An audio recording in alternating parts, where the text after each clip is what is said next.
Yes.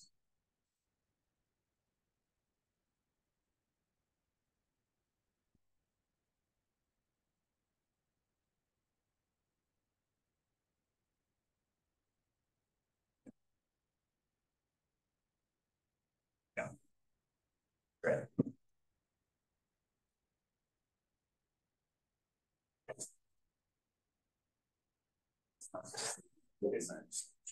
Mine are suspect.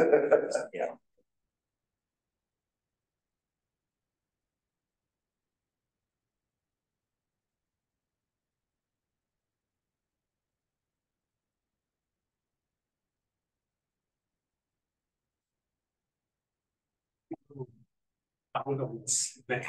Organization style. You get it out of the way. The people online don't see those, but we do. Extracting. Those little thing at the bottom. No, the colors.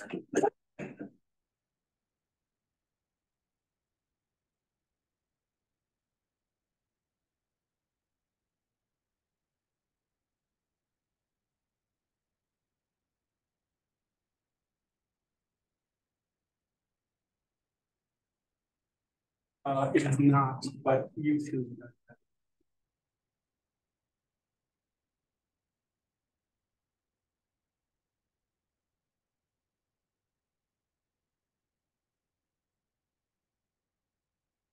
Sanders has a hate on you free straight away.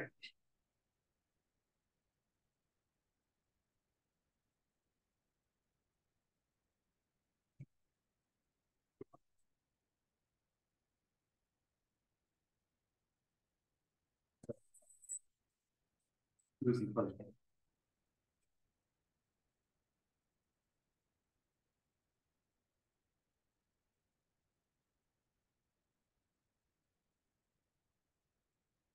Good morning, Nancy. If you have a question.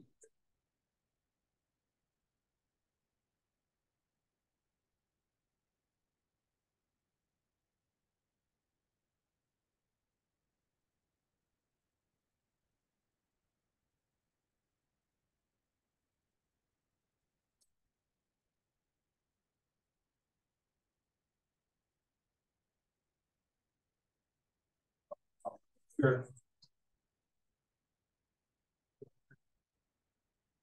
Do a quick check for Commissioner Harbaugh. Do not see. I think he's already there, Phil. I promoted him. Oh, thank you, Oh, Kelsey. okay. Are you able to hear me now? Here we go. Okay. I'm having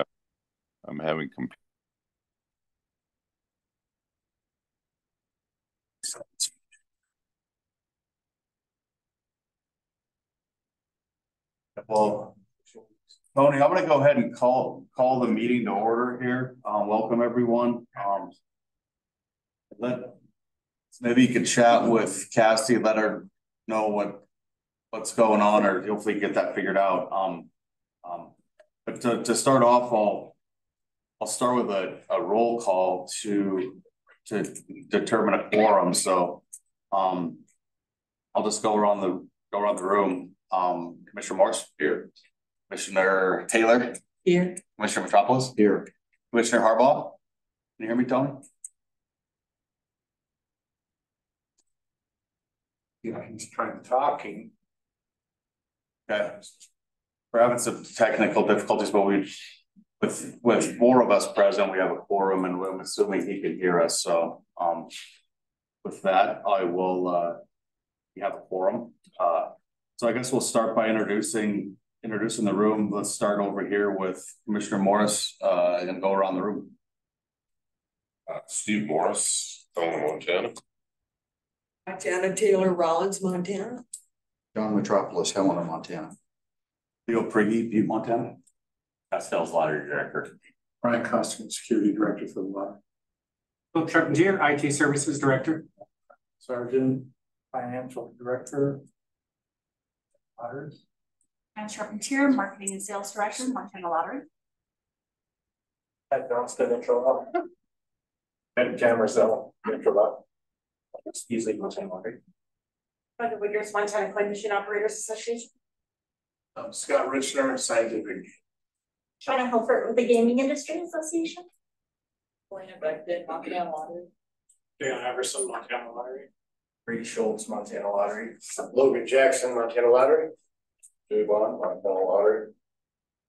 Okay, thank you. Welcome, everyone. It looks like the next thing is to open it up initially up front if there's an opportunity for public comment. So, you know, I'll ask anybody online that wants to share some thoughts to raise your hand and we'll get to you. But is there any public comment off the bat here in the room for the attendees here? Okay, hearing none in the room, it looks like Nancy Sanders has her hand raised, so.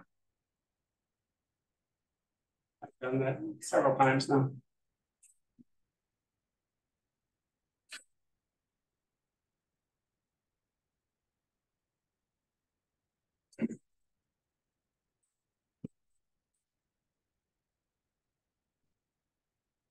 Okay.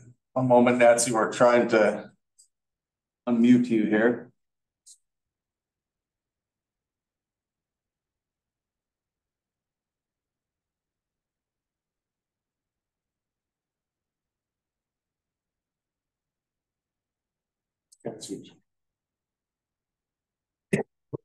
If you are speaking, you are muted.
Having difficulties. Not promote her panelist. No, it's not allowing me to promote her panelist either. Okay, so panelist. Hello, Nancy. You should be able to hear you now. Okay. It's unmuted.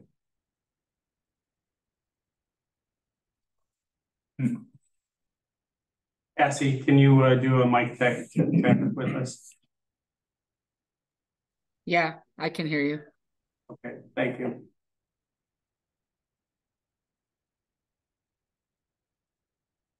Well, We can come back. Yeah, we'll come back. we come back to public comment. Anybody else we seem to be having some technical difficulties hearing Ms. Sanders. Anybody else out there have anything on the top to discuss during public comment? Tony, can you give us a mic check? Yes, how's that? Perfect, thank you. Thank you. Okay. Well, at this point, let's move on and we'll circle back with Ms. Sanders down the road and see if we can get a better connection. The next item on the agenda is a financial report with Director Sargent. Hey, before I dive into the numbers, we had our statewide audit, which is not our audit, but I think you can check the numbers because we have big numbers. Everything was good. There was no issues. So we're good there. And then our audit starts actually late in the beginning of January. But we're good to go so far. If I dive into the numbers, everything's really consistent to last year. We're a little higher in sales, a little higher in certain things, so no big issues. So if I could have everybody turn to page 2 of the actual financials.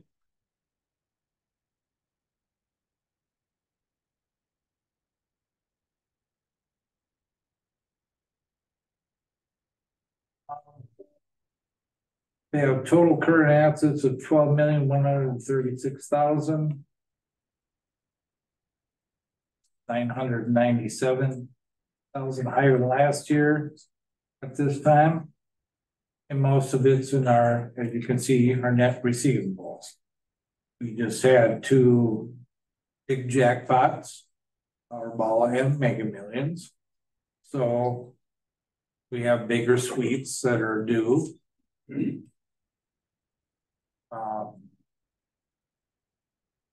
That's it. So non-current assets, we have 1,998,000. These have decreased 42,000 between last year.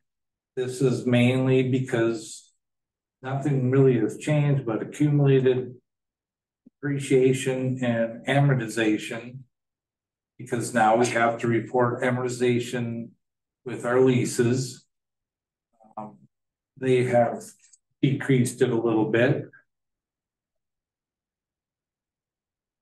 Depreciation increased 13,000, just normal operating procedures. And amortization increased by 190,000, normal calculations based on the new GASB. As far as deferred outflows, that's calculated by D of A. We have no control over that. Going down further, current liabilities of 12,466,000 these increased by 1.157 million. Between this year and last year. Differences are due to accounts payable and our transfer obligations.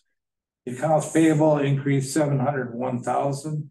This is due to 3 invoices we owe to Intralot for sports betting that were unreconciled at this point, but we owed them. And of course, the transfer obligation is based on our bottom line, which increased by 370,000, which is great. Non-current liabilities, 4,030,000. 47,000 lower. Most of this is due to the GASB recording for our lease. We make the payments. The liability goes down. And there was an offset with our pension liability that went up. So there's our difference.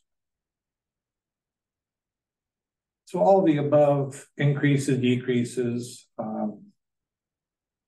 We have assets and outflows roughly of 14.7 million.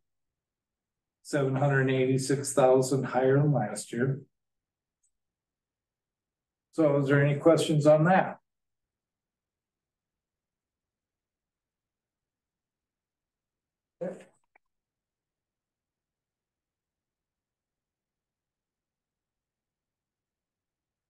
Statement of revenue, expenses, and changes in that position for the quarter ended. We have revenue of 36.428 million, an increase of 2.685 million compared to last year, or an 8% increase. Powerball increase 146.1%, jackpot. Mega Millions increased by 2.6. Treasure play increased by 13.2. Lucky for Life increased by 9.9%. Big Sky bonus increased by 15.6. And sports bet increased by 14.7.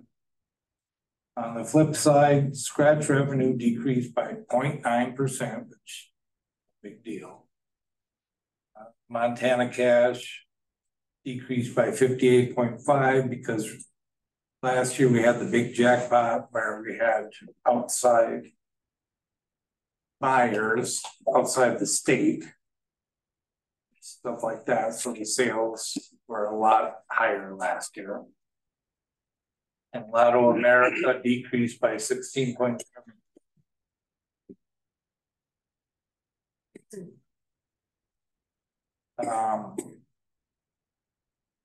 Direct game costs just down a little lower. Increase approximately 2.42 million for a 9.4% increase. So the direct relation with the sales, obviously. So the increase in operating revenues and the increase in direct game costs resulted in net operating revenue of $8.141 million, which is $261,000 higher than last year. The big section in the middle, operating expenses of $1.211 million. We've actually decreased that by approximately $109,000, 8.2% decrease. As usual, there's always variances, increases, decreases. The bigger ones are advertising, public relations, and muscle dues. Advertising and advertising production have decreased by roughly $252,000. This is due to needs, depending on what's going on, jackpot alerts, stuff like that. So it's gone down quite a bit and go up and down. Public relations, same thing. And depends on our events, what we're doing, stuff like that. That's gone down 26,000. And muscle dues, they went down 38,000, but it's based on when they decide to assess it. We have no control when they give it to us. So non-operating revenues down below, no big deal, $690 increase, but again, due to our investments, our return on investments, stuff like that. So, combination of a 3.3% increase in net operating revenue, 8.2% decrease in total operating expenses, resulted in a quarterly transfer of $6.931 million, which is $370,000 higher than last year. 5%, 5.6% increase.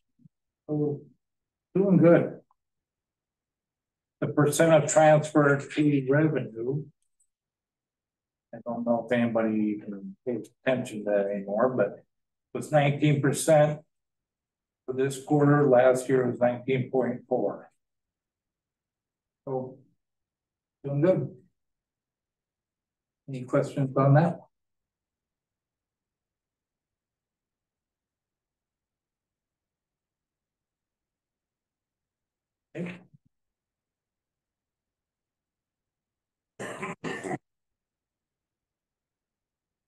Next statement, obviously, just our actual expenditure versus budget.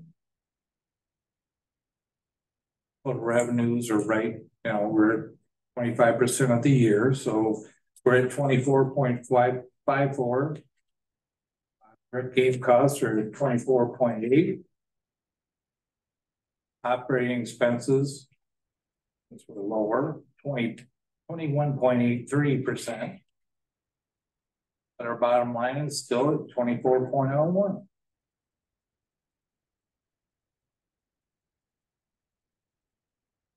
Any questions on that one?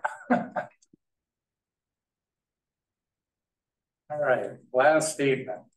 This, as you know, is just a product, net revenue, net profit by percentage, based on percentages that we spend time on. As you can see, scratch was at 12.15%. Last year was 13.66.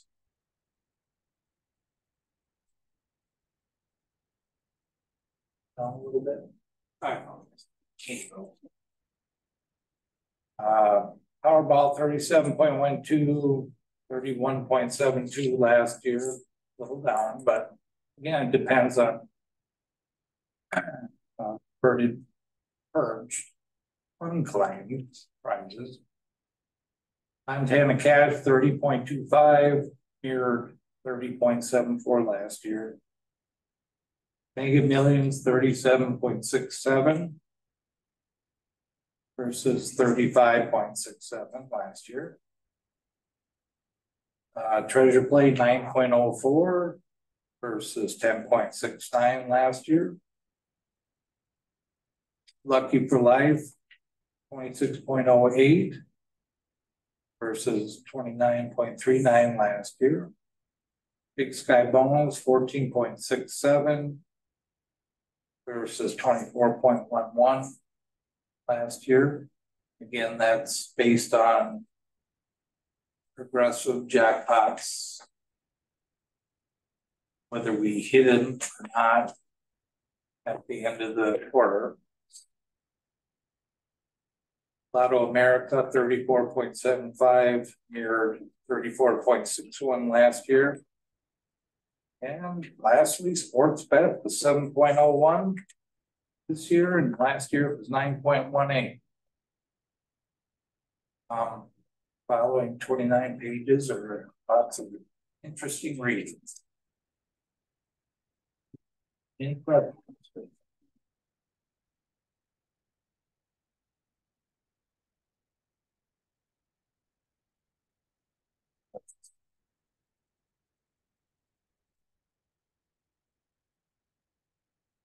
And the big tables, you know, is that just so they can kind of reconcile those counts on the sports book and just figuring all that stuff out, making sure.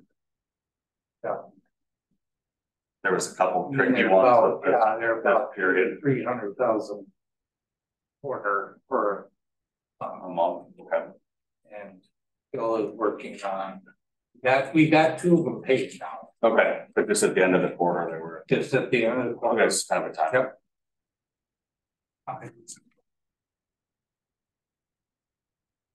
Anything else? It sounds like it was a good quarter. Pretty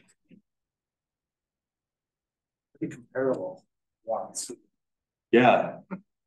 Even though some of the stuff just, it's kind of weird how you get to on the budget analysis, for example, it's right on track, but it's kind of on the revenue side, it's topsy-turvy within each different bucket, I guess. No control. I know, yeah. It's all jackpot. A lot of that's just so much of it's jackpot driven, but and then timing throughout the year, like sports bet, I'd imagine that first quarter is probably the lowest quarter of the year. Fourth quarter. Second quarter is going to be big. Right. Sold out. Okay. We got Montana. Right, and then sports betting really gets, it's basically like that month between June and September. I mean, football's getting started, but it's, Right. Yeah, you know, it's kind of like the July, August, September for sports bet might be. Yeah, Assuming anything after that, March Madness and up till football, it's very quiet. That's That's our kind of when we were, dip, and then now it's gotta be going crazy. yeah, this is Yeah. when we start to see wagering ramping up significantly. Yeah, and we'll have a chart on that. So, If not hearing any questions, the next action on the item was just to approve the quarterly financials. And I'd entertain motion. Okay, Commissioner Morris, thank you. Second. Taylor moved to second. Any further discussion on the financials or question? Tony, everything you hear us okay? Yes, thank you. Good. Okay, all those in favor signify by saying aye. Aye. Aye. Opposed, same sign. Okay, financials approved. Thanks, Armin. Looks like the next we're gonna move on to hear from Director Phil Charpentier on our IT. Thank you, Chairman. Phil Charpentier, IT Services Director. For the record, since the last commission meeting. As a reminder, during the last commission meeting, I reported that our vendor Intralot was working to resolve all the issues that occurred since the kiosk user interface deployment back in July. The sports bet terminals were locking up. Players were losing credit on the kiosks. Tickets were not printing. Cash receipts, winning cash receipts were not printing, among other issues. I'm happy to report that all of those lost fund cases have been addressed to date. Well, I should say the bulk of nearly all reported cases have been resolved. We have one final case in our test environment that we found in our test environment, didn't even occur in the field. But we have one remaining item that we're going to be deploying shortly. At its worst, we went from a rate of dealing with 5 to 6 reported cases a day in this summer to last week we had 2 for the entire week. So we definitely have turned a corner there. There are still a handful of cases waiting on Intralot investigation and outcome determinations. So the reported issues will never stop, but they're back down to a normal rate. And as we're still working with Intralot to test terminal enhancements and issue resolutions, that work never ends. As we resolve issues, we become more creative trying to break things. And so we find new potential issues that may have never occurred in the field, but we find it in our test environment. Why not fix it? So that will always continue, and we're addressing those items proactively. So that's all good news on the sports bet side. I'm happy to report. More good news is that we tested and deployed the new Montana Millionaire season, as I'm sure everybody is aware. All went well with testing and deployment, and the first early bird draw after on Black Friday, I should say. We have one more early bird draw to go, and then the grand prize drawing on December 26th to end that Montana Millionaire season. I know Ann will have more news on that.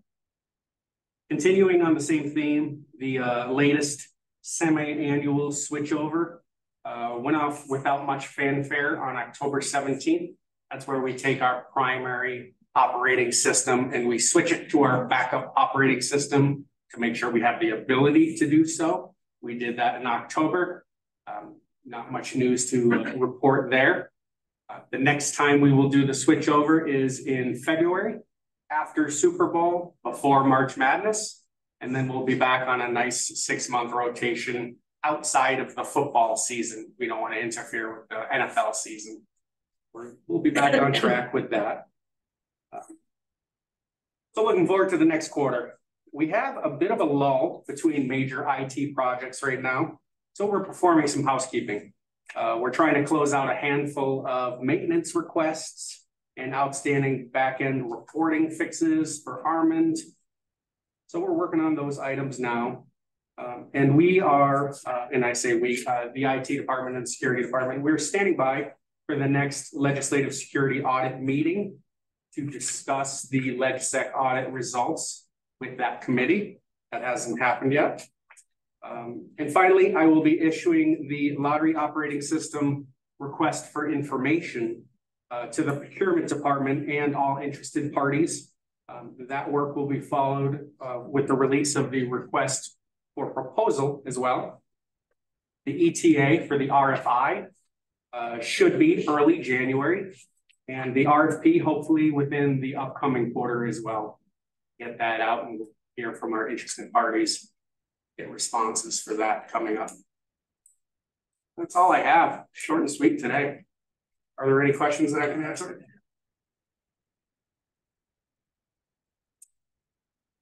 Hearing none, hey, thanks, Bill. Yeah, that's a good report. Because that's all. Everything's running smoother with those machines, so. Yeah. Okay. So next up on the agenda is an Intralot report with Ben Cameron. Good morning, Chairman Kirby, members of the commission. So effective end of today, I am retiring. Oh, so I will leave my tenure and I just want everybody to know it's been a great. I have had a great time here, and I'm actually going to miss this. It's a challenging position. I will introduce Pat Johnston. He will be following my shoes. Pat's been with the company for a number of years. He'll do that. That's effective immediately. So Pat is the new account manager for Montana for Intralot. But I want to thank everybody for the opportunity and tenure here. It's been good. Thank you. All right, thank you, Pat.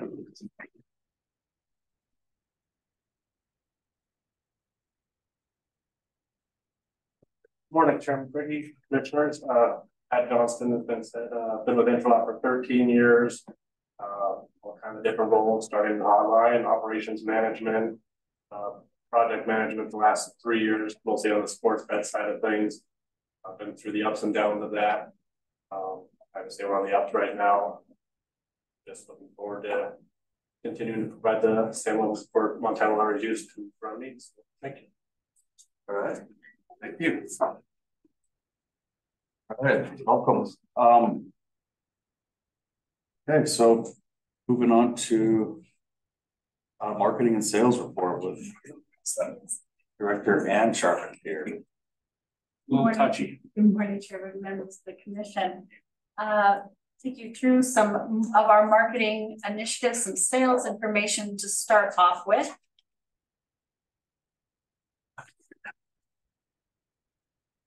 So to begin, we're at the end of the 5th month of the fiscal year and happy to report that we are 6% above in total sales as compared to the same time frame as last year.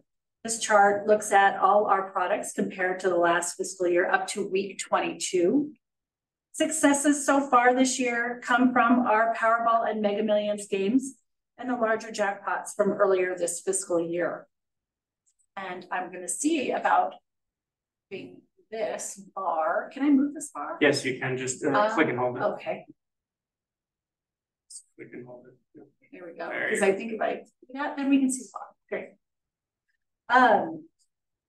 So successes so far from this obviously are the larger jackpots that we've had. Lucky for Life has been popular with players, sustaining a 6% increase. Sportsbet Montana wagering continues to grow along with the popularity of the product line with a healthy 18% increase. And Montana Millionaire, which went on sale November 1st, increased from last year as expected. And we'll talk more about that in a later slide. Some games seeing notable downturns would be Montana Cash and Lotto America, principally due to large jackpots these games had back in fiscal year 23. So just that comparison. Overall, we're very pleased with the performance of our products so far, with the current growth of Montana Cash's jackpot well over the $500,000 mark right now. We know that we'll be able to make up much of the sales gap between this year and last year. And a quick look at specifically at Treasure Play. Our product line sold specifically in our bars and taverns across the state. A few great jackpots with our progressive jackpot games have driven sales to even out our performance to essentially the same level as last year. We will continue to utilize our digital assets to advertise jackpots and game features to appeal to casino patrons to increase sales during the next quarter. And as you can see, our increase is very slight, but we're glad to see an even performance, at least so far this year into the 22 weeks.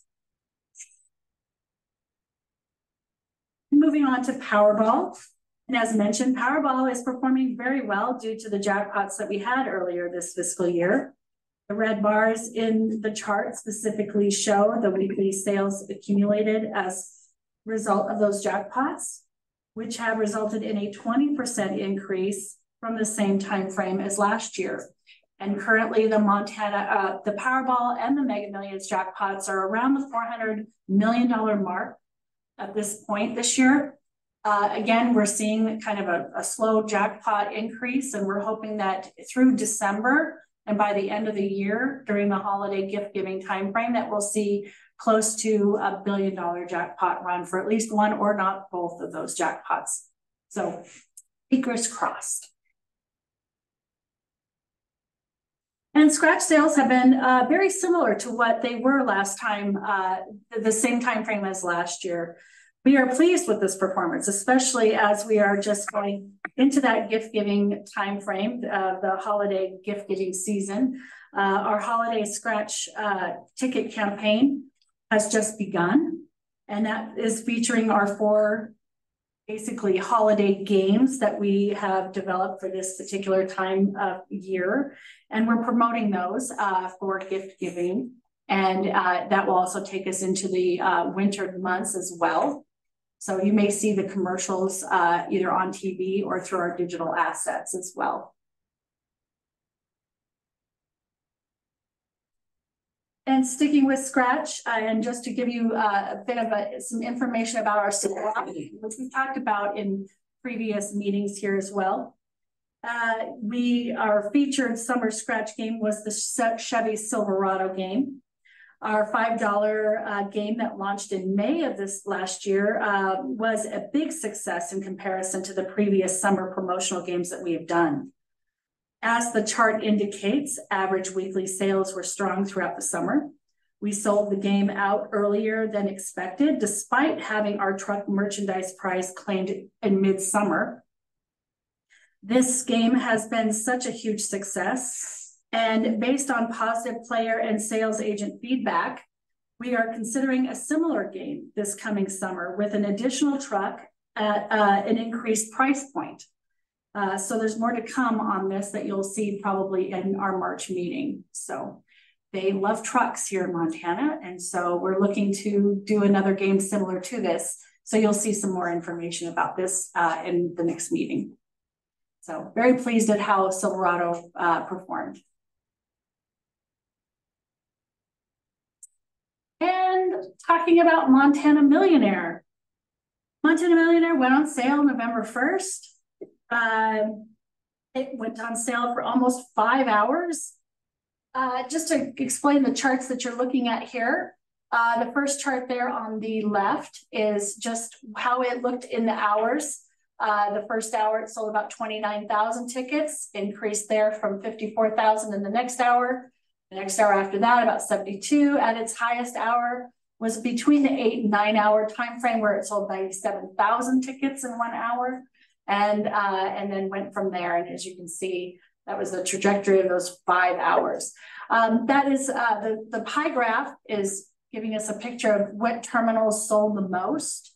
And obviously our clerk activated terminal, which is the photon, that yellow portion of the pie, sold the most.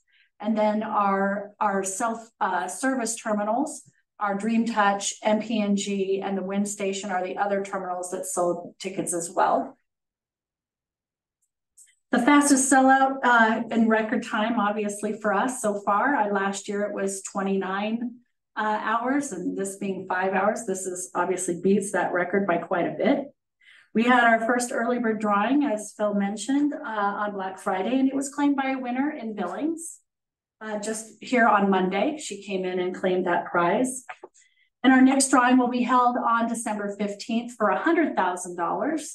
And so we look forward to meeting that winner. And then the grand prize drawing will be held on December 26th, and we give away our $3 million prize. Very much forward to meeting those winners as well. Any questions before I move on to this? And I will say, I believe, and Cassie can maybe confirm, we do have a person, our person who did try to speak and wasn't able to, did make a comment in our chat about wanting wanting to purchase tickets and was unable to, I believe. Cassie, can you confirm that?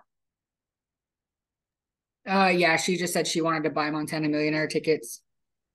Okay, yeah, and wasn't, and so I presume was not able to. So that must have been the comment that she wanted to make. Yes, Commissioner Morris. Just a couple of things on the Millionaire. Mm-hmm. I mean, I think it's good that we sold out, but how are we going to address that moving forward? We've got a lot of upset people, and I'm sure you guys have heard about it. Got shut out, couldn't buy tickets. I know we increased the number of tickets and tried to resolve it. Are we considering doing something different? Well, I mean, the game's not over yet. We're still in the midst of this one. So we are talking about, you know, what next year looks like and what can be done. I mean, you know, we increased it to 100,000 tickets this last year in hopes of sort of, you know, elongating the game, not realizing that it was going to sell out in 5 hours. You know, I think we have some things that we can consider, certainly. And we're having, you know, those discussions now. So what would be the time frame? When would we have to figure out if we're going to make some changes? So we have to think of those things pretty soon, especially right after that we do the final drawing.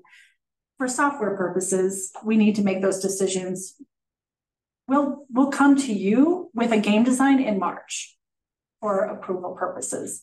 That has to happen in order for the software to be developed and for things to be approved in time for all of that to, you know, to take place.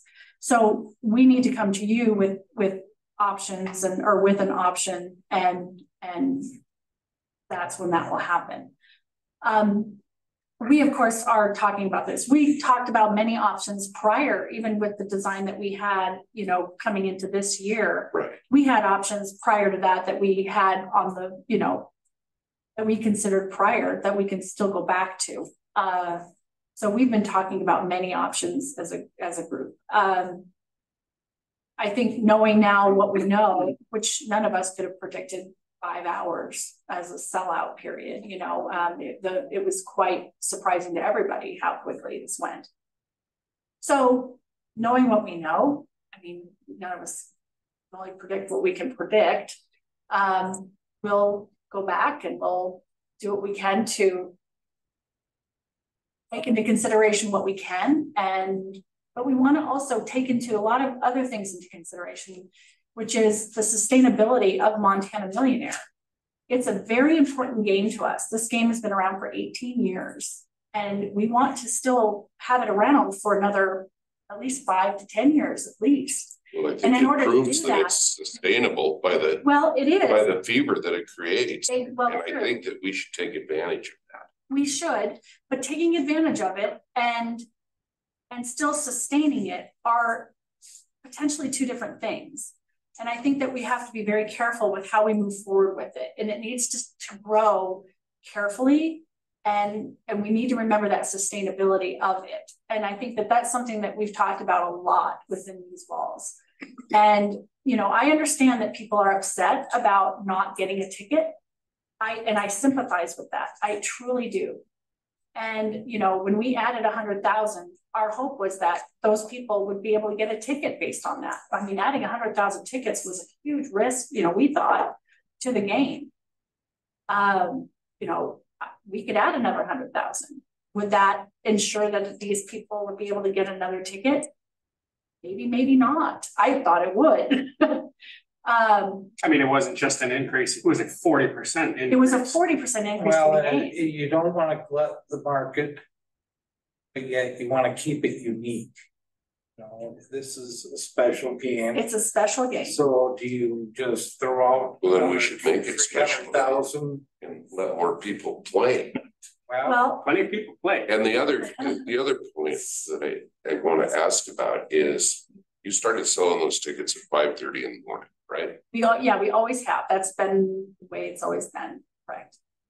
But it shows right there that your big jump was from 8 to 9 o'clock.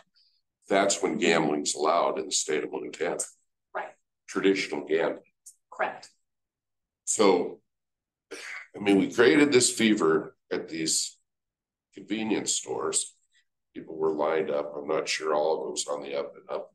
They were printing tickets and selling them, you know, so that they didn't create lines and stuff. But a lot of people are upset. The comments that I'm hearing are upset about that too. Why, you know, by the time that the bars, the kiosks could start operating, they were almost gone. I mean, there was another, 2 hours? Well, remember, we're the lottery. We're not gaming. We're a lottery. We can sell 24/7. Well, and we do. My point. Yeah. Exactly. Yeah. So we're kind of a sovereign nation here. So, I mean, it's traditionally been a 5:30 start for Montana Millionaire. We've always started. Why is that? It's just how we've done it. I mean, it's just how it's always, we've done that since the very beginning of Montana Millionaire. We've kind of tried to keep it consistent. You know, in a lot of ways, we try to keep that tradition. That's that traditional aspect of Montana Millionaire that we've kind of tried to keep. And everybody knows. And everybody knows. And that's sort of that, you know, that's that part of it that sort of kept it kind of special and keeping those little bits and pieces that people have expected year after year after year. So that's well, I would disagree that everybody knows, because the comments I get, I went to buy a ticket, they were all gone. Right. At 10:30 in the morning. Right. And so obviously they didn't know that I better get my butt down there at 5:30 in the morning. Yeah, I mean, how long they last may not be the tradition. that part was obviously a bit of a surprise, but when they go on sale at that time frame, it's obviously the traditional aspect of it. But you know, we certainly can address and have talked about, you know, changing that time frame of when they go on sale or things, but you know, that is taking away from that traditional part of Millionaire that we've established, you know, for over a decade. And what makes Millionaire, you know, again, that sustainability of the game that we've tried to establish for this year was kind of unique. I mean, once again, we broke the record for selling out. And this is the first time I've really heard that complaint about they were gone so fast, couldn't get a ticket. You know, why can they sell at 5:30 in the morning? We can't, you know, this is my Tavern Association side of the fence, but those are the complaints and stuff that I hear, and just pass them along. Appreciate that, absolutely. Sorry to interrupt. I think Commissioner Harbaugh has his hand raised. Yeah, go ahead. Go ahead, Commissioner Harbaugh. Thank you. I'm just curious if we have addressed the issue of the ticket sales being sold before the actual transaction takes place. I had several complaints where people said, you know, I was standing in line and the retailer was ringing up tickets so they could just hand them out. And I guess the concern in my mind would be, how do you address an instant winner if a person, you know, is standing in line and maybe it's their ticket and maybe someone ahead of them decides to take more tickets in order to get that instant winner that's already been announced? I will defer that to security. Thank you. Tony, we spent some time looking at videotape. We spent some time talking to folks, and what we believe was happening overall was there were usually two clerks involved. So there would be a clerk taking your money, and there would be one printing them out. Right. Didn't have advanced there wasn't a stack of tickets sitting next to the cash register and doing it. We also saw that social media had a lot to drive some of this stuff.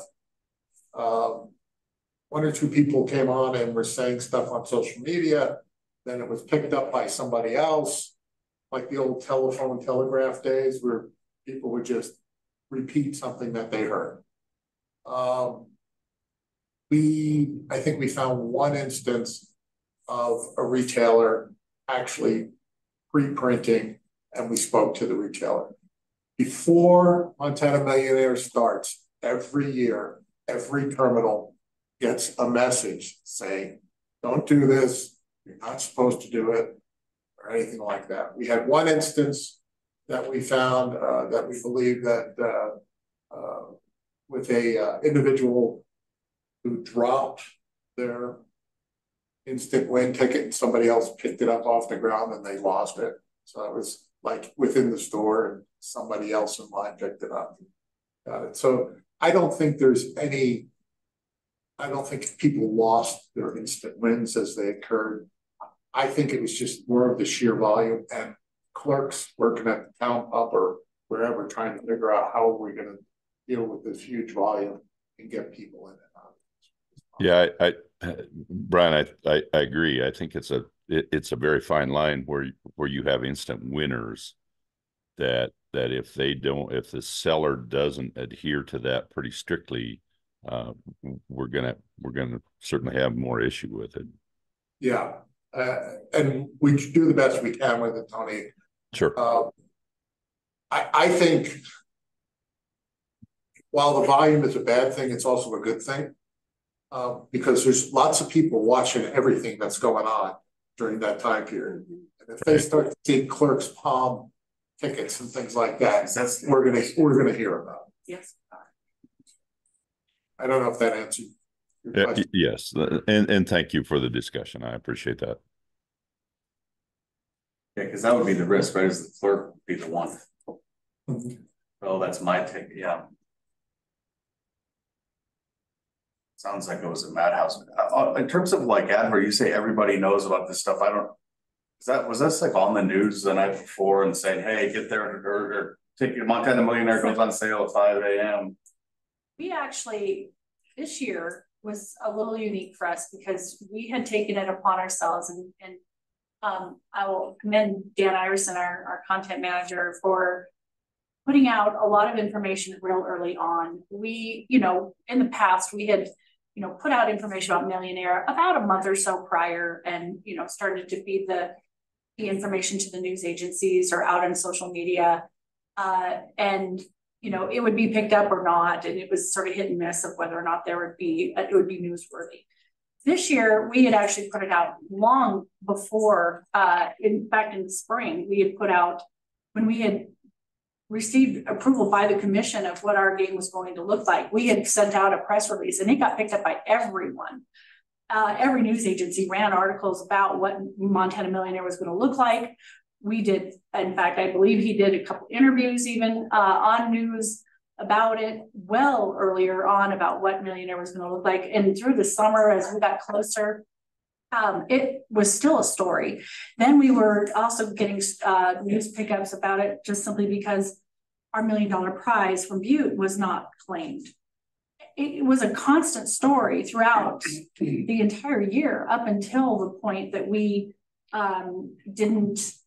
until we were selling basically on the 1st. We were, this was probably the most news that we and push that we ever had for our game launch that we've ever had for, and being that we had 3 prizes as well, I think also drove a lot of the sales that we had also for this particular game.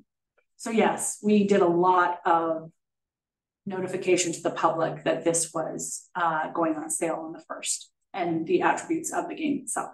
And other than the lack of being able to buy the ticket and then some of those issues around the convenience store, how the clerks were trying to manage that situation, What are those the two main complaints you're hearing, or what, is there anything else with the game that we're not, when we're considering this in March about, rule changes and things like that? Because it seems like to me and we've had these discussions the past 4, or even since I can remember about, whether you increase the price, you increase the number of tickets, you do all these options you can have to try to stretch this out a little bit, or do a new game. We've had all these discussions about this over the years, and it seems like I'd be curious to hear like what that, I don't know if we need total public comment, but what the players think, or see if they have any ideas on some of this. I mean, we certainly could go to the public, and if there is anybody online that wants to, if there's anybody who wants to raise their hand, I know, I don't know if Tony's still for. Tony, do you got another comment there? Actually, I was curious along that line, how many of your places of sale did you hear from that maybe don't open at 5 a.m. that were concerned that they weren't able to start selling until whatever time their station opens? I'll be honest, I didn't hear a lot of that. I actually heard from places that opened early so that they could participate. They were excited about opening early. They had drink specials, or they had specials where they were, they were making it available to their patrons because they wanted to participate in it. So they opened early for that reason. I didn't hear a lot of complaints about that. Now that doesn't mean that I personally didn't hear that. So that was personally what I heard, Tony. But so not a lot of complaint on that subject. Thank you. Thank you, Mr. Chairman. Obviously, people that complain to me don't read newspapers. They honestly did not know 5:30. Okay. I mean, that was kind of a surprise. I don't know, they probably should read newspapers. Well, we didn't do newspapers. It was news, television. It was earned media. Radio. Like where? Radio? Radio, TV, television. We did TV, radio.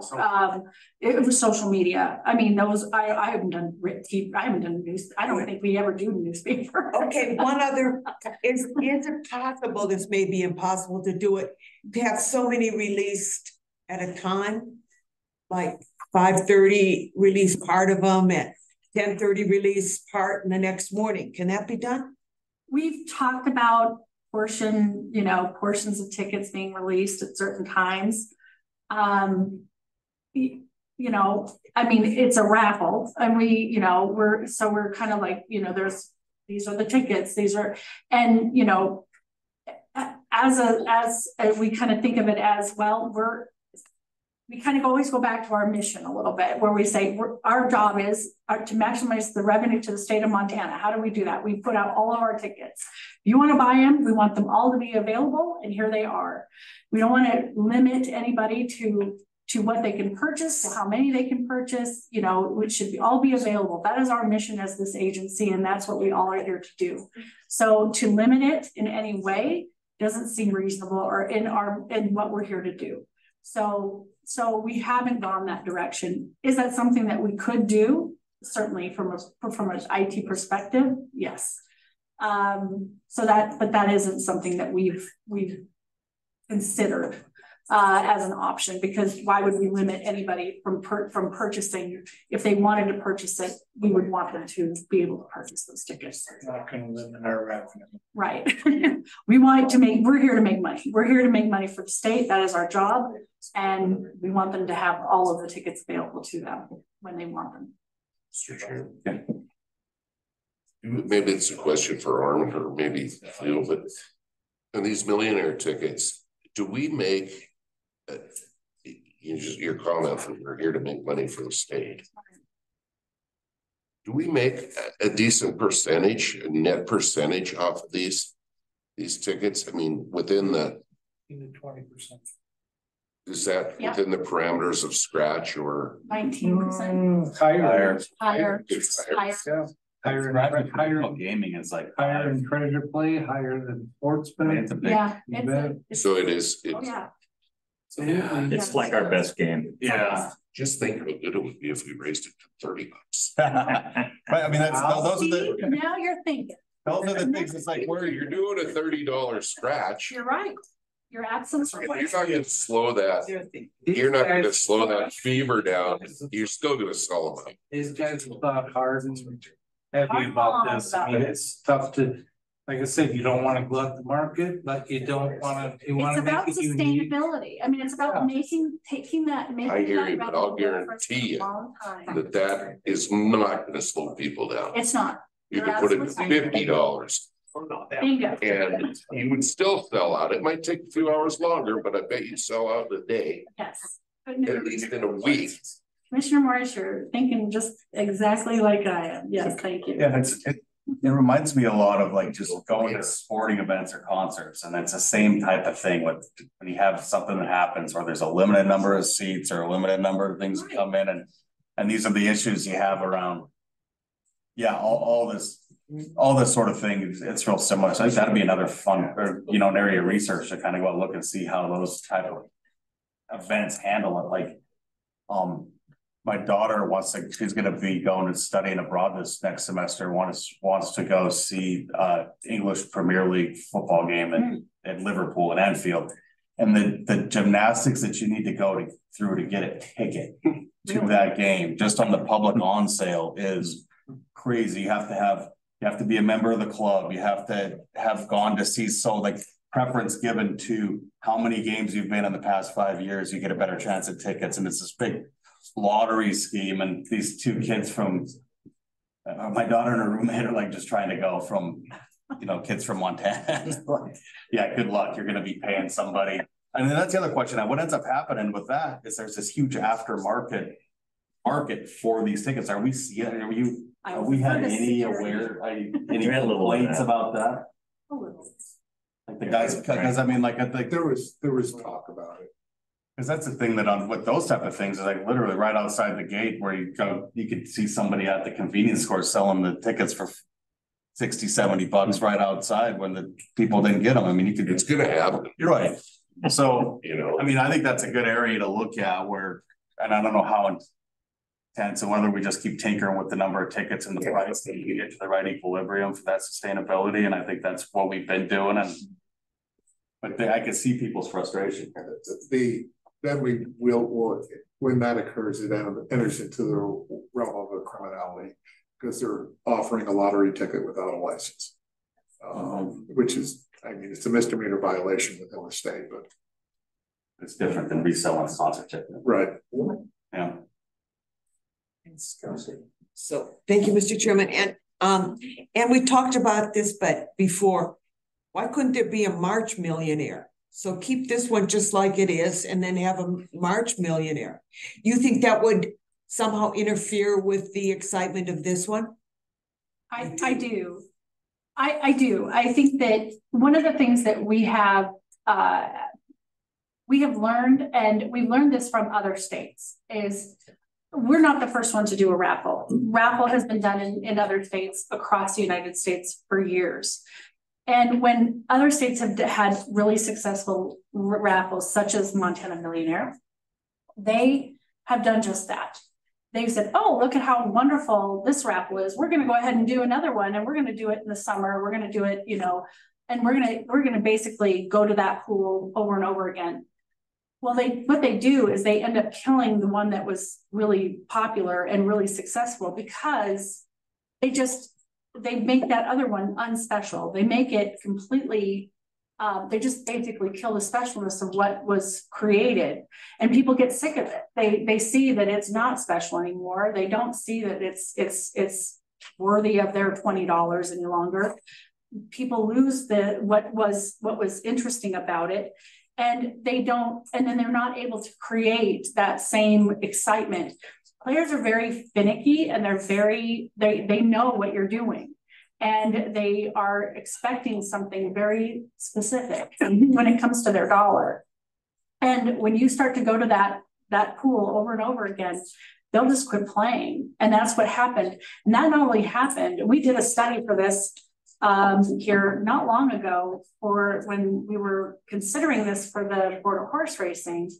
And several states got back to me and said, do not do this. Do not go and do another raffle at another time of year. If you want to continue to do your raffle and have the success you had, do not do it again in another part of the year. You will kill your other raffle.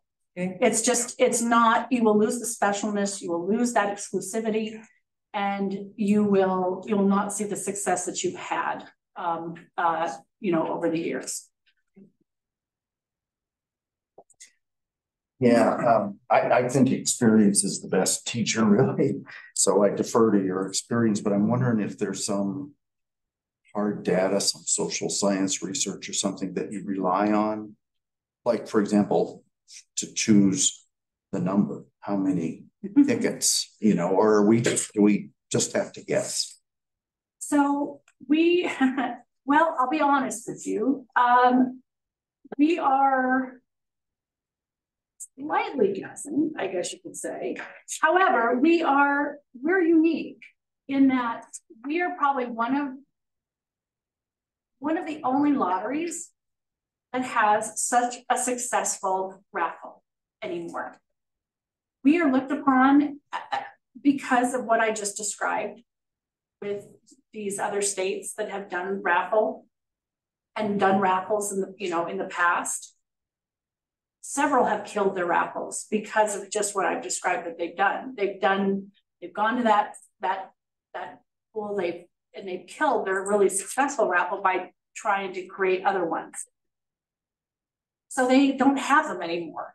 So they've looked at us and gone, what are you guys doing? This is amazing. We're kind of the exception. And there are other lotteries that are doing raffles. They're nowhere near as successful. And I'll say Idaho. Idaho has a raffle right now that they do. They're very happy with theirs, but they sold out in 45 days. And they've gone times where they have not sold out at all. And they're okay with that, but they would rather sell out, obviously, but they almost didn't. So our approach to adding numbers is really about sustainability and how can we do look forward. What does 5 years look like to Montana? If we add 30,000 tickets, if we add 40,000, what does that look like? How much more money does that make us? Can we sustain, how many more days does that look like for now? Of course, that was, maybe a couple of years ago when we were looking at that, but that is, and then we were looking at 100,000 tickets. Certainly thinking that would add us with 29 hours, maybe that would give us another day or two. But we're learning along with it. And that's why we take these baby steps every year with it. And so now we'll consider things like, cost of the tickets or, other features we can add that could potentially elongate the game, giving other people maybe a further chance of getting a ticket. So there are things that we can do. It seems like baby steps. It's been a wise idea. And that's how we've approached it every year, along with that other, looking at it from a long-term perspective as much as possible. Look, it's that frenzy that happens right before, and it's kind of everybody else is up the oven. Yep. Do you have a sense of whether the 5:30 start time adds to the, let's say, desire, adds to the energy of buyers? I don't. I mean, it's the 5:30 start time is just what people have known. I mean, whenever that's what we've established with this game for years as a start time. And from what I understand and what at least people have communicated to me and to my staff is that that's what they know it to be. Whenever we say we're starting November 1st, starting at 5:30, as it always has. That's just what we do. It's when we flip the switch and it turns on and that starts our day. It just kind of goes. Of course. I was here for the beginning of Montana Millionaire, and I can tell you the 5:30 start was 5:30 because 5 o'clock was too early. Essentially, because we knew, and we were up against a 2-month window to sell out. And if you recall, we did not sell out for years For 5 years. as we honed in on the prize structure. Year after year, the less tickets we sell, the more the state of Montana loses with the raffle, because you have to have prizes. So 5:30 start was better than 8, because we may not sell out in those 2.5 hours we need, but 3 hours is too much because 5 o'clock is too early. So that's where it's 5:30 started. Well, now. Okay, well. Hearing no other discussions, we'll be continuing this discussion, I'm sure, throughout the spring. Do appreciate everyone's comments. Thank you very much. I appreciate the conversation. Ultimately, it's a huge success. Yes. Oh, absolutely. Could not be more pleased with it. If I might, a couple things that was asked that what else we've heard. Oh, yeah. One was to limit tickets to Montana residents. That I think would be a disaster. We had to card people. Actually, there was a talk of a bill last session to do that. Just limited to you had to be a Montana resident to participate. I think that's a little extreme. And then the other one was to limit, and did mention it, that limit purchase of 5. I don't think that's a good idea either. But those are the predominant things that we'd heard. And one comment I would just add to Brian's comments in terms of the potential or supposed malfeasance that people thought might have occurred with the sale of tickets. Our system is not connected to the POS system of other companies, so they have to ring it up on a terminal and they have to print the ticket. How it works. Whether you do that in advance, obviously, is not good, but that timing isn't exact because the two aren't tied together. Right. That's all I have. Right. All right. Thank you. So moving on, and at the top of this, it actually says that this is a commission action item, which you've got as part of your packet. We have for your consideration a promotion. Some of you have seen before. This is Lucky Every Day. We've done this promotion for many years during the St. Patrick's Day time frames.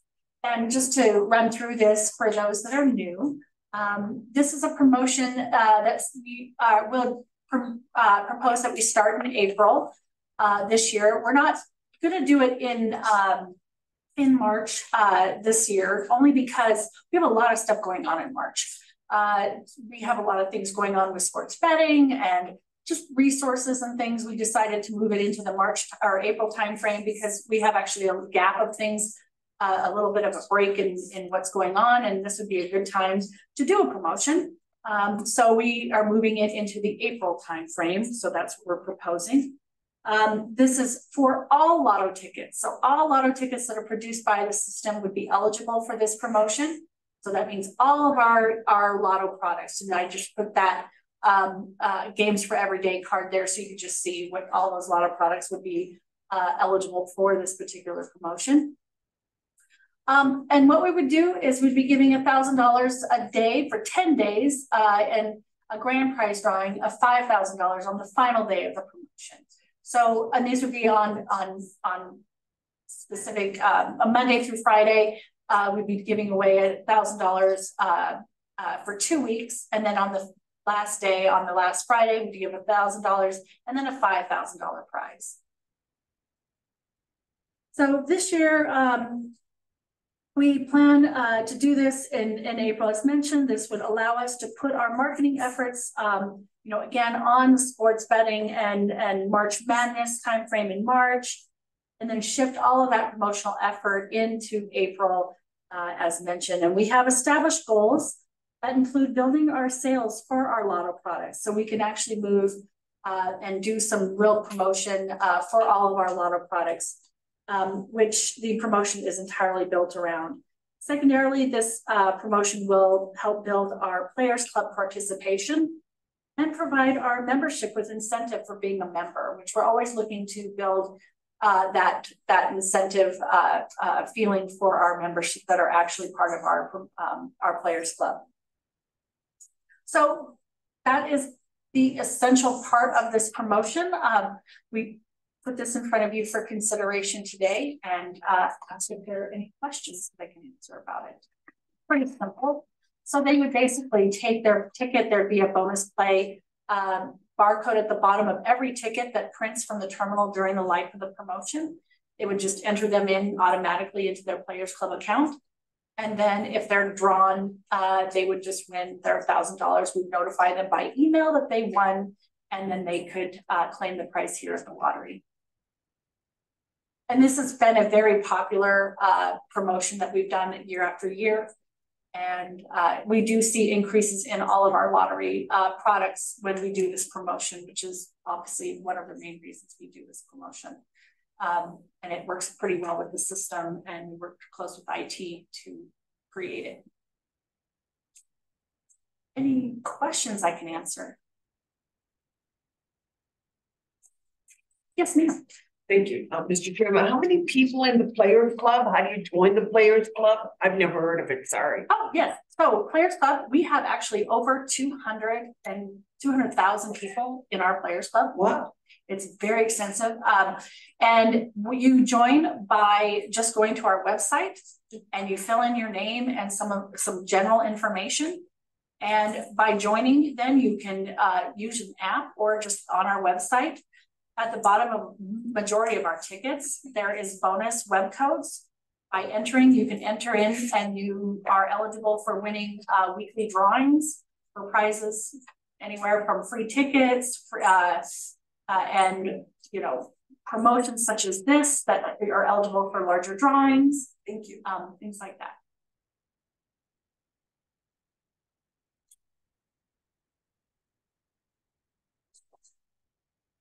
Questions?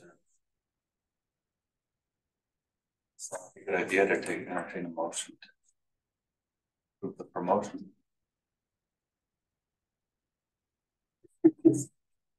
Okay, Commissioner Taylor made a motion to approve the promotion. He said.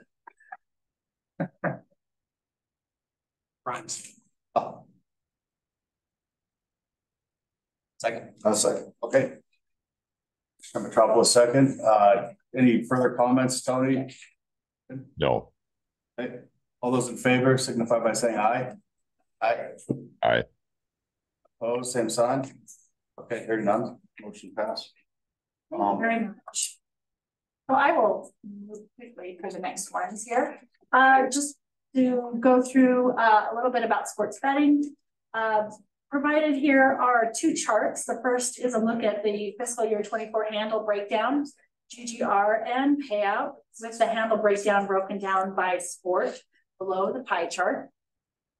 Right of that is the same chart, but depicting the project to date handle area.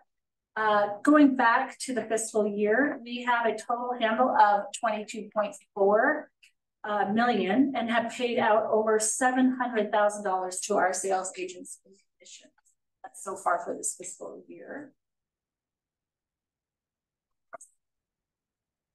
And this narrows our view of our handle to show where those wagers are being made. The majority of our handle for the most recent week's data came from our kiosks or machines in our sports wagering locations. And it would make sense that largest number of our wagers would also come from the machines as well, 88% as shown in the pie chart on the right. And on November 18th, the Cats and the Grizz faced off for the Brawl of the Wild, and wagers for the game were very strong. As the chart indicates, the average wager did drop slightly, but is usually indicative of more introductory bettors coming into the product through this event. So that's good to see. Despite the average bet being a bit lower, the total handle was higher by 21% from last year's Cat Grizz game. Question, Yes, yeah. of course. Why is that right around 40? I mean, can you bet only $20 at a time or 40 or? Is that just the choice of the better? That's a choice of the better. Yeah. Up to. Yeah, and they can bet up to $50. And how low? 2 is the minimum. Yep. I'm just wondering if that's some data about what Montana bettors, how much they like to bet. Oh, yeah. An important thing for them. And we track it every week by sport. We look at it every week by sport, what people are at the average bet. And it ranges, it's amazing how it can range and change. Such as we were just looking at basketball, in fact. Basketball's average wager for last week was $65. That was the average. But football was 30 or $31. So, I mean, but it was, you know, they can just fluctuate just crazily. So. I assume, and I have no expertise on this, that you get bettors on that game that don't otherwise really participate. Absolutely. Which is why you would see it kind of be a lower wager, because, you know, people who are kind of introductory to the product tend to obviously bet lower. They're not going to be your larger better. So you're going to see an average bet, your average bet be lower. But your total handle being higher, your bets being higher. So, you know, you're seeing more bettors come in, but your average wager being lower, that's, you know, to be somewhat expected. Yeah. And then, let's see. And then just a little bit about the upcoming initiatives in marketing. We have our holiday scratch campaign, as mentioned, that's still ongoing. We're continuing to our growth of the sports bet revenue with our playoffs and getting ready for Super Bowl, as well as March Madness and the NCAA basketball playoffs. Montana Millionaire drawings obviously are a big focus, and launching our $30 scratch game. And that's a little bit of a piece that we have on the side there for that. And the summer scratch game, which you'll see a little bit more about as well in March. Product optimization with Treasure Play, as well as Montana Cash with Max Cash, and then RFI and Heartkeeper that we're going to be helping with. Lots going on. Any other questions? Thank you. Yeah. Thank you. Yeah.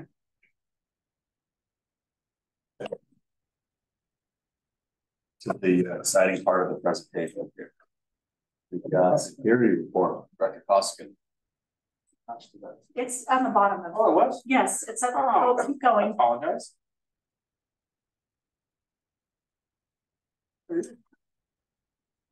All right. Thank you, everyone. I wanted to talk to you a little bit about ticket issues that we've had. We've had an increase in problems with our tickets, but the majority appear to be sports bet. Overall, it is a minute percentage.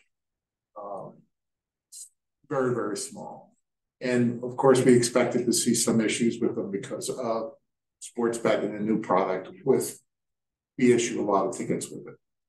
They fall into two categories. Number one, not understanding the bet. Number two, destroyed or damaged tickets. 3, alteration or counterfeiting, so that they appear as a winner or increase the winning. And finally, system issues. Not understanding bet placed, so that's the first area that we're talking about. A lot of times we have players that call in with a ticket and say there's something wrong with it, they're winning or whatever else, because they don't understand the parameters of the bet. So they don't know what the rules are for the particular bet that they made. They think they've won, when in reality, it hasn't occurred that way. They also apply parameters from other sports books to our book. So we'll have someone call and Brady will get it and they'll say DraftKings does it this way. Well, we're not DraftKings. We have our own separate rules. While each set of parameters for each book are similar, they're not identical. They all share certain things and they go back and forth. And then lastly is reading the bet placed incorrectly. simple stuff. Most of it's cleared up fairly quickly where we don't have any issues with it. Destroyed or damaged tickets, we receive them occasionally by the lottery. We'll work with them to rectify the issue. We'll get the pet, if it's something wrong with it, we'll try to get it taken care of immediately. We can turn a ticket down if it's too far gone. If we can't validate it under administrative rule, we can not pay the claim. So to give you an idea of stuff that we've worked with, this is one that we were actually able to figure out what was going on with the ticket and do it. So you can see there's certain things on there where there's enough markings that we can figure out whether it was a winning ticket or not. This was presented to us and the guy said, I don't know if I won or not, but can you guys check it? And yeah, we'll give it a try. But this one here in the middle, we couldn't do anything with. There was a little wad of paper. Some guy had washed his ticket in the laundry and said he had won. So, you know, we get the whole spectrum here on this as regarding that stuff.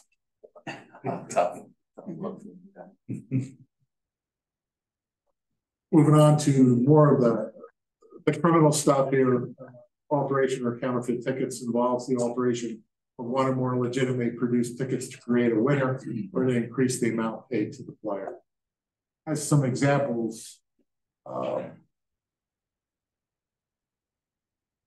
mouse is tricky. Recently, we had 2 sports bet tickets, one for $100 and one for $10 that had been altered. If you look at the amounts on the bottom, you can pretty much tell that the number 1 had been altered to a 40. And if you blow it up, you can see that they were altered. It was altered with a pen. We're not talking about high tech stuff. This is something similar, Steve. I'm sure you guys encountered this at one point. People with VGMs, they were trying to do the same thing. So we rely on our clerks to help us with this portion of it. They just need to be aware of it. We've also recently put in for a change that in addition to the number, we're going to spell it out. So for a $10 win, it will say PEN dollars and no cents. So we're moving towards that. Did somebody accept that ticket? Yeah. Yeah. Here's an example of another 2 tickets that on the face of it right away, you think, oh, that looks okay. But once you start comparing the different sets of numbers and other security features on the ticket, it didn't come up as a winner. As if you ran a clerk in a store, if he would have run this, it would have come up. They would come up not a winner. But the first clue should have been when always look at the back of the ticket. You can always tell when you're doing. You notice nothing matches up there, which it brings out some important things. All of our paper is controlled, so there are numerous security features within the paper that allows us to determine where it came from, where it went, how it's coming about. We also have an alteration of a scratch ticket. Another mix and match one here. If you notice on the upper right-hand corner, it's actually the number 5 in the blue. It's upside down. And then it doesn't match up the back end side. It's actually number 6 in the series.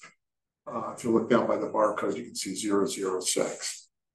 2 different tickets. Someone put them together to create a winner.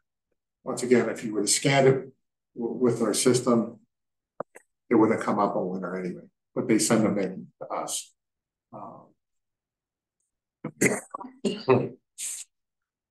Counterfeit tickets. We haven't experienced just a plain counterfeit ticket, total counterfeit in Montana. They has been found in various VGMs in Montana, but less and less now because there's the video gaming machine industry is implementing a lot of security stuff too. So once again, we go back to our ticket stock. On the left, the valid front, that is what our ticket stock looks like once you photocopy it. It's not nearly as clear, the watermark on it. And then obviously on the back, I can tell you what location has that paper along that line. And there's other security features in the paper that help us to identify legitimate paper. So we do a lot of work to protect the integrity of the lottery and how we do our business. So this is just another portion of it. System issues, they're caused by malfunction with the terminal programming. We research the issue. We either pay the player or reimburse the retailer for the problem, and then we forward the issue to our contractor Intralot to resolve the problem. Give you an example of one of them. We had a printer that's what it was printing out on tickets, just a big piece of black paper. So we got that resolved. Actually, that was part of the issues that Phil was talking about earlier today.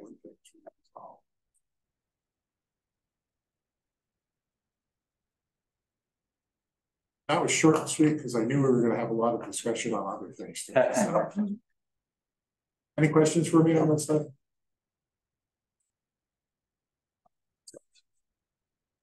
Questions? All right. Thanks, Brian. All right, moving on to the director's report. Hey, thank you, Mr. Chairman. Mine's even going to be a lot shorter. That lottery continues to, I believe, to hit on all cylinders, and evidence of that is transfer being a little bit larger this quarter than the previous quarter. So we continue to, outperform what has been previous records for the last couple of years in terms of both sales and transfer. So at some point, this is going to end. We've had some tremendous luck.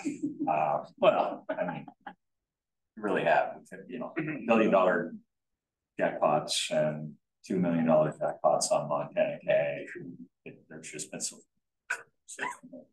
but I don't want to take away from the hard work that goes on here at the lottery. I couldn't be more pleased with the 4 people that report to me. They continue to do excellent work in a timely fashion. I just can't sing their praises enough. So I think the lottery is doing exceptionally well. I think that the results bear that out. And I don't see any evidence that these people that are letting up, they continue to work hard. And I think we'll continue to bear really good fruit going forward. I will say that we're on track to have another record year. I think we potentially could have another record sales year. It'll be hard to duplicate that $24-25 million transfer that we had, because we had a couple of things that happened last year that aren't going to happen.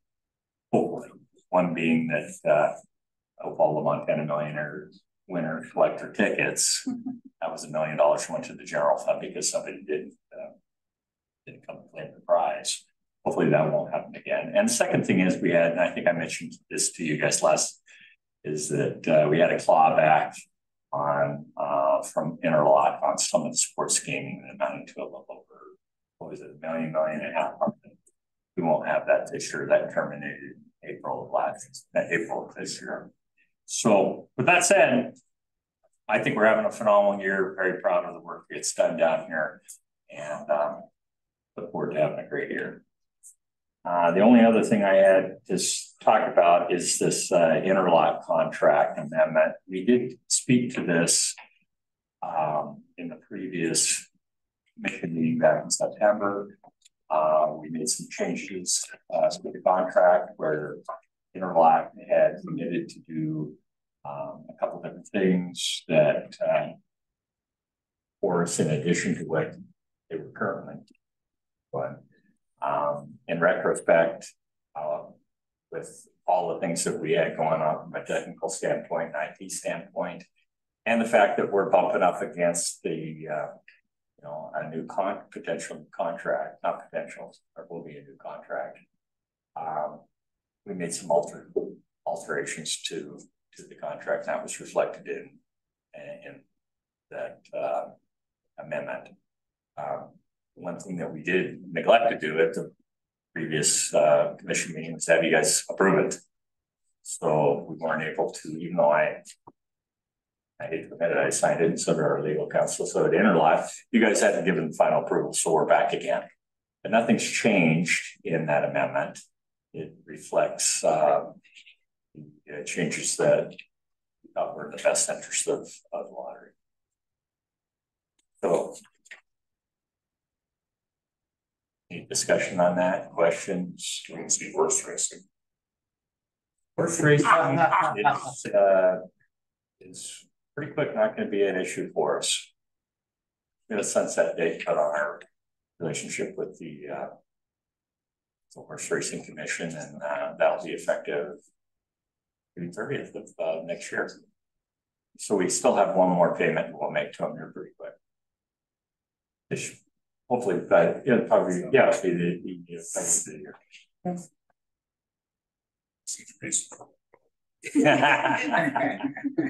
Well, I know you like to talk about horse racing, but yeah, we're seeing that in the rear view mirror.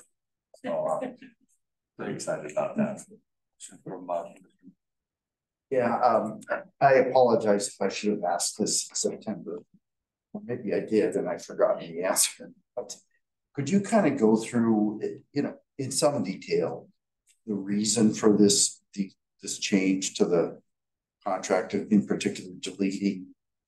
Well, I might have to refer to some extent to either one of the two director charpentiers, but I'll take a quick stab at it just off my memory.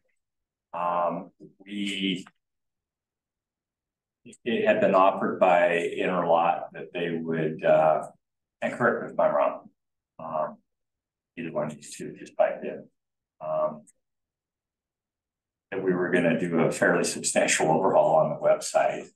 And if I remember correctly, we decided not just because of timing and everything we had going on, we decided not to do that.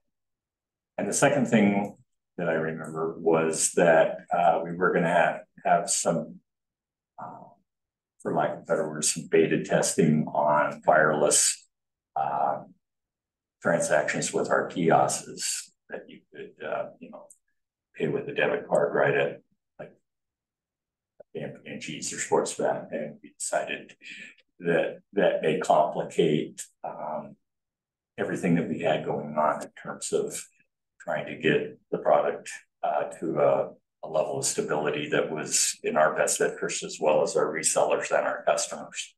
Were there other things that we changed there, Phil? No, I think you nailed it on the head there. The debit card reader solutions proposed just didn't pan out for us. It didn't seem right. And I think the other item was the I just lost it. We in our negotiation, we negotiated a better conversion for one of the items, which is the dual terminal. That's correct. Combining both terminals into one. Originally, we had it where only one terminal type would be combined into dual, and we worked with Intralot to come up with a solution that allowed for both terminal types to be combined into dual terminals. So that's a score for us. And the other thing that changed, Mr. Chairman, in regards to that was the timing of it. It was unrealistic that turned out to be unrealistic, the timing when that could be implemented. So that got pushed out until June of next year. Yeah. So those were the major changes.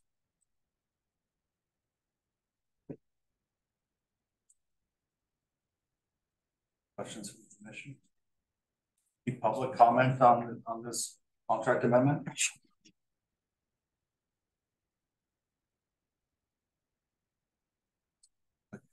Seeing anything? Tony, anything from you on this one?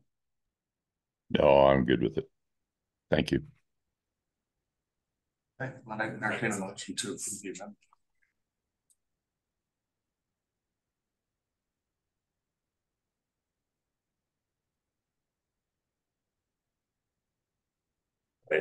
I'll make the motion. Mr. Morris, thank you. I'll second it. Okay. It's been moved and seconded. Any further discussion? Okay, hearing none. All those in favor signify by saying aye. Aye.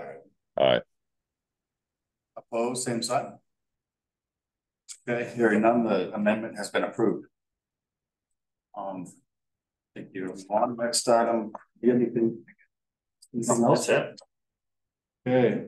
Any other public comment for the good of the order out there in the room today? Mr. Chairman, You bet. Bonnie Wiggers on behalf of the Montana Clay Machine Operator, I do the short straw. This Shauna and I did rock, paper, scissors with John. Congratulations on a great order, and I don't want to sound like we're being nitpicky, but I also don't want to only stand up when it's something that matters to us and point out that the rules weren't followed. Don't change your vote, but on the agenda, it did have your lucky for everyday motion, not as an agenda action item. And it is important for public notice that we make sure that our agendas to the public match what we're going to do in this committee room so that it's not challenged later. I don't think that one will be challenged. It's something we do all the time. I would not have objected had you noticed it, wouldn't have said a word, but it seems wrong of us to stand up and complain when you don't notice something that we don't like, but then let it go if it's somebody else. So we just wanted to be on record that we'd like the agendas to not be what happens. Okay, noted. Thank you.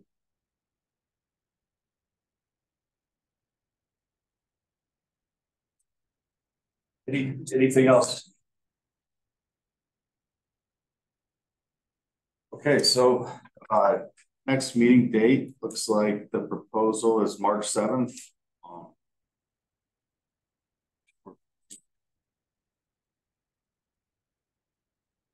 Okay. All right, so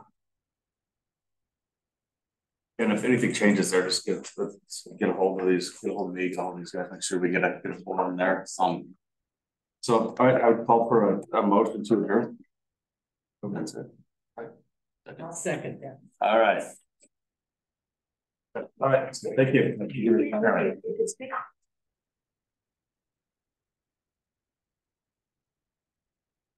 Thank you, Tony. Thank you. March 7th won't work for me. I'll be out of state. Okay. Change date, or We can change the date or go before you guys. Yeah, either way, I mean, I'll definitely be around. Is everybody else gonna be around? Tony, when are you gonna be back or?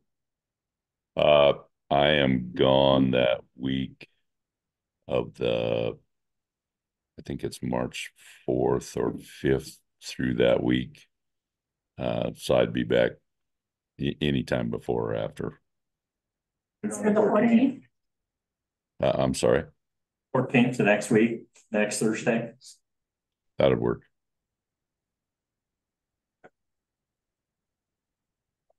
Bad any of those days, but I'll make it. Frank, for corporate tax. Yeah. Yeah. We'll figure it out. I'll have to call in as well. Okay, that works. I mean, that's one of the things that's caused a lot easier now. I think with the Zoom and the technology is working really well. And I remember it was harder to do with phone conference lines and stuff. And you know, it's a little easier to participate here. You know, via phone. So that's We're adjourned, right? Yep. I don't want my head that big. Can you? My head is that big. The connection came to my cell phone today instead of my computer, and I was trying to get it.